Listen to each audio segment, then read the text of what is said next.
Hello नमस्कार। RJS mains का exam जो है वो कंडक्ट होने वाला है सेकेंड वीक ऑफ अक्टूबर। यानी कि आज से तकरीबन जो है 17-18 दिन का जो टाइम पीरियड है वो आपके बीच में बचा होगा। अब ऐसे केस में आप लोगों ने जो कुछ भी पढ़ाई है जो कर रखी है उसके अंदर आंसर राइटिंग के अलग अलग पैटर्न है जो क्या हो सकते हैं, किसी पर्टिकुलर फॉर्मेट का आंसर किस तरीके से लिखा जाना चाहिए, जजमेंट राइटिंग को लेकर आपके मन में क्या क्या बातें हैं जो हो सकती है, क्या क्या पॉइंट आपको ध्यान में रखने चाहिए, सिविल जजमेंट को लेकर, क्रिमिनल जजमेंट को लेकर। तो इस सारी चीज़ों को मैंने आपके बीच में तकरीबन 40 आवर के इस सेशन में कवर है जो किया है। अब ये 40 प्लस सीधी-सी बात है, अगर आप इसमें कुछ और एडिशनल चीज़ों को ऑब्ज़र्व करना चाहेंगे, रियल टाइम जजमेंट को जो कोर्ट के हैं उनको अगर ध्यान में रखना चाहेंगे, तो वो मिला के आपके 60 प्लस रिकॉर्डेड लेक्चर है जो हो जाएँगे। तो अब ये चीज़ मैं आपको 15 दिन की वैलिडिटी के साथ में अवेलेबल करा रहा हूँ, जिसमें आपके सामने मॉक टेस्ट का जो सेगमेंट है वो भी इंक्लूड है जो हो सकता है, जिसमें आप उसको देख के आंसर राइटिंग करके उसका जो आंसर की है उससे अपना आंसर क्रॉस चेक है जो कर सकते हैं।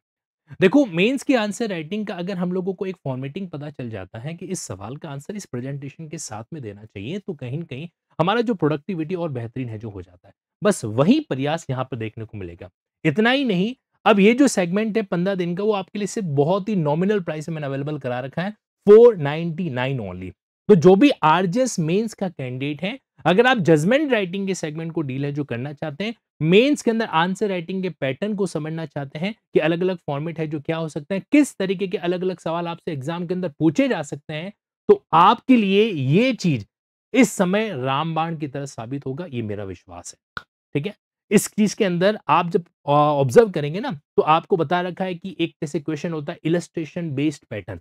तो इलस्ट्रेशन से प्रैक्टिकल सवाल बना रखा है, अब उसका आंसर किस तरीके से करना है, डिफरेंस वाले क्वेश्चंस का आंसर किस तरीके से है जो करना है। साथ ही साथ में मान लीजिए कोई भी प्रोविज़न दे रखा है, उस प्रोविज़न का प्रैक्टिकली सवाल किस तरीके से पूछा जा सकता है।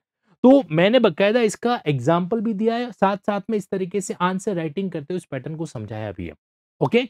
तो ये आपके 50 टू 60 आवर्स की क्लासेस, जिसमें 20 क्लासेस आपके प्योरली डेडिकेटेड जजमेंट राइटिंग। और एक और चीज़ सुन लीजिए, ये जो जजमेंट राइटिंग आप करने वाले हो ना, ये आपकी रिटायरमेंट एज तक आप लोगों को याद रहेगा। क्यों? क्योंकि मैंने रियल टाइम में जो राजस्थान के ट्रायल कोर्ट है, उनके जजमेंट को आपके सामने रखकर उनसे एक फॉर्मेट आपके सामने बनाया, ताकि आप उसको कभी नहीं भूल सकें।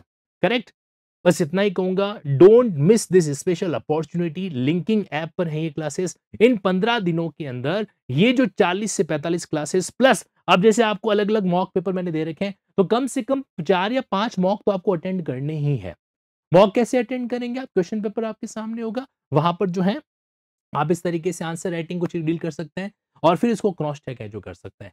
तो ये पैटर्न आपके बीच में, इसके अलावा भी और कोई भी अगर आपको गाइडेंस चाहिएगा, तो भी मेरी टीम जो है आपके लिए अवेलेबल है जो रहेगी 9887746465 पे। Don't miss it. ये सिर्फ एक नॉमिनल प्राइस है ताकि क्या हो सके, आपको बेनिफिट है जो मिल सके। यानी कि एक तरीके से आरजेएस मेंस का जो कंप्लीट सिनेरियो है, वो आपके लिए यहाँ पर अवेलेबल है। कहाँ पे? 499। लेकिन ये सिर्फ आरजेएस मेंस के हिसाब से, इसमें जो कुछ मिलेगा वो रिकॉर्डेड पार्ट के अंदर आपके लिए अवेलेबल होने वाला है। इस क्यूआर कोड से बस को ज्वाइन कर सकते हैं या इस वीडियो के डिस्क्रिप्शन के अंदर भी आपको उसका लिंक है जो दे रखा है। So wish you all the best. और ये सेगमेंट हिंदी इंग्लिश दोनों स्टूडेंट के लिए, प्लस एक और बात, इसमें ऐसे राइटिंग भी कवर्ड है। हाँ जी, बिल्कुल।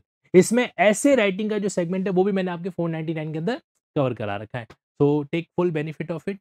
एंजॉय। Thank you.